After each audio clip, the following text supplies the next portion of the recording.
BRS వెళ్ళి బీజేపీలో విలీనం అవుతుంది అన్నటువంటిది ఇంతకుముందు చాలాసార్లు ప్రచారం జరిగింది. కాంగ్రెస్ పార్టీ అనేకసార్లు మాట్లాడింది. అలాగే ఇటు తెలుగుదేశం పార్టీ కూడా మాట్లాడింది. ఇక్కడ వైసీపీ వెళ్ళిపోతుంది, అక్కడ వాళ్ళు వెళ్ళిపోతారు అని చెప్పేసి. ఇది ప్రత్యర్థుల స్టేట్మెంట్లు. అట్లా కాకుండా సీనియర్ జర్నలిస్ట్ రవిప్రకాష్ తాజాగా తన ఆర్టీవీలో ఇది హైలైట్ చేయడం అన్నది కీలకమైంది. విలీన ప్రతిపాదన చర్చలు జరుగుతున్నాయి ఢిల్లీలో, అందుకోసమనే మొన్న వెళ్ళినప్పుడు హరీష్, కేటీఆర్ ఇట్లాంటి వాళ్ళు కలవడం కానీ ఇవన్నీ జరిగినాయి అన్నటువంటిది. నిజంగా అక్కడ కలిసారు లేదో కూడా తెలియదు. ఇన్డెప్త్ వెనకాల ఉన్నటువంటి ఆయన సోర్సెస్తో ఆయనకి తెలిసి ఉండాలి.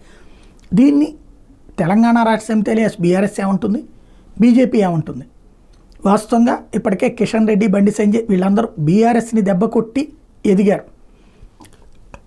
ఇవాళ కేంద్ర మంత్రుల స్థాయిలో ఉన్నారు. బీఆర్ఎస్ది ఇంతకుముందు కాంగ్రెస్లో విలీనం చేస్తానని ఆనాడు మోసం చేశారు కేసీఆర్. 10 ఏళ్ల పాటు ప్రజలు కూడా ఈయన్నే ముఖ్యమంత్రిగా అంగీకరించారు.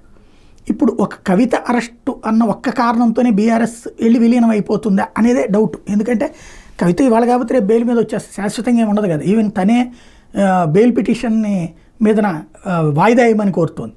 అంటే తనే జైల్లో ఉండేటటువంటి కాన్సెప్ట్లో నడుస్తుంది.